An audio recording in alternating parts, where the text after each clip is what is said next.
আসসালামু আলাইকুম। এখানে উপস্থিত বয়োজ্যেষ্ঠ এবং আমার ছোট ছোট ভাই বোনেদের আমার আন্তরিক সালাম নেবেন। আমরা এখানে উপস্থিত হয়েছি ওয়াকফ বিল নিয়ে। আমরা জানি কি, আমি কতটা জানি না যে ওয়াকফ বিলটা কি। নরেন্দ্র মোদী কিছুদিন আগে আমাদের একটা বাবরি মসজিদ, সেটাকে দখল করে মন্দির বানিয়েছে। আমরা তখন প্রতিবাদ করেছিলাম। আমার মনে হয় তখন যদি আমাদের প্রতিবাদের ভাষাটা প্রতিবাদের মতো হতো, তাহলে এই বিলটা পাশ করার সাহস তিনি দেখাতে পারতেন না। প্রথম শুরু করেছিলেন তিনি আমাদের পোশাক নিয়ে। প্রতিনিয়ত আমাদের সঙ্গে আমাদের সংবিধান নিয়ে, আমাদের যে গণতান্ত্রিক অধিকার নিয়ে, সেটা নিয়ে টানাটানি হয় কেন? আমার প্রশ্ন এটাই যে আমরা যে যার ধর্মে সে যার তো খুশি, আমরা তো কারোর ধর্মকে কটাক্ষ করে কিছু বলি না।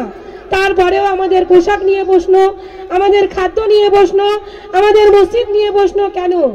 আজকে যদি আমরা এখনো না রুখে দাঁড়াই, তাহলে আজকে এই যে পোশাকটা পরে আমি আপনাদের সামনে দাঁড়িয়ে আছি, আমি একটা জায়গায় নার্সিং করছিলাম, আমার সেখানে বলা হলো আপনি এই পোশাকটা পরতে পারবেন না।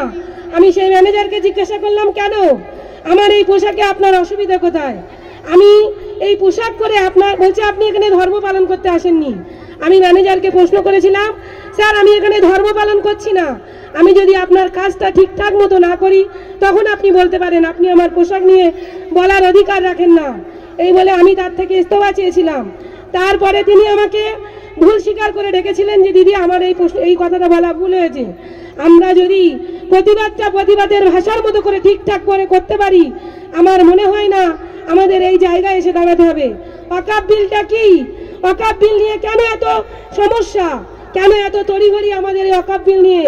আমাদের যে অস্তিত্ব লড়াই নিয়ে আমরা নেমেছি, শুনেছি আমরা হয়তো সবাই কম বেশি, আমরা এখন ফেসবুক ইউটিউব সবাই দেখি। মুর্শিদাবাদের একটা ঘটনা, রাস্তায় আমাদের এই যে আন্দোলন বার হয়েছে, এরকম একটা আন্দোলন বার হয়েছিল, সেখান দিয়ে একটা বাচ্চা ছেলে ছাদে দিয়ে একটা ঢিল ছুঁড়েছিল। সেই ঢিল ছোড়াকে উপলক্ষ করে মুর্শিদাবাদে আগুন জ্বলছে, সেখানে কিছু মানুষ তার মায়ের কোল খালি হয়েছে।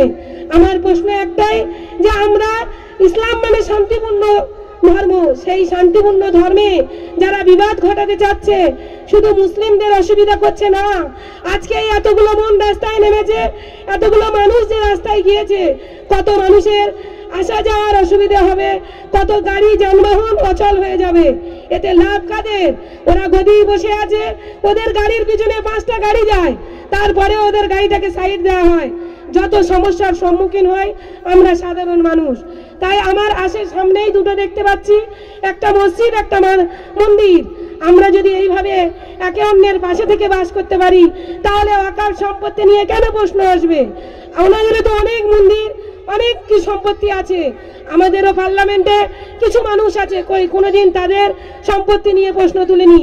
আমার মনে হয় আমাদের দুর্বলতার জায়গাটা ওরা বুঝে গেছে, যার জন্য বারবার আমাদের সম্পত্তি, আমাদের পোশাক, আমাদের খাদ্য নিয়ে ওদের কুশল অভিযোগ। এই নরেন্দ্র মোদী আজকে শুরু করেনি, একে আমরা পাঠিয়েছি ওই পার্লামেন্টে। আপনি যদি বলি আমরা পাঠাইনি, ভুল হবে। তিনি চা বিক্রি করতেন, চাওয়ালা থেকে আজকে ওই জায়গায় এসেছেন নিশ্চয়ই আমার আপনার সহযোগিতায়। আমরা কাউকে পার্লামেন্টে পাঠাই আমাদের প্রতিনিধি হিসেবে, আমাদের কথাগুলো সেখানে তুলে ধরার জন্য, আমাদেরকে এইভাবে রাস্তায় দাঁড়ানোর জন্য নয়। যারা আজ আমরা এই রোদ্দুরে বসে আছি, কার জন্য? একটা মানুষ, সে আমাদের বিরুদ্ধে একটা ওয়াকফ বিল নিয়ে এসছে, যে বিলের আমরা প্রত্যাহার করতে আজকে সবাই রাস্তায় নেমেছি। যেমন কৃষি বিল 1.5 বছর ধরে দিল্লি চলেছিল, 7,000 মানুষ মারা যাওয়ার পরে তারপরে সেই বিল সংশোধন হয়েছিল। আমরা সবাই যুদ্ধে নেমেছি, ঠিক আছে।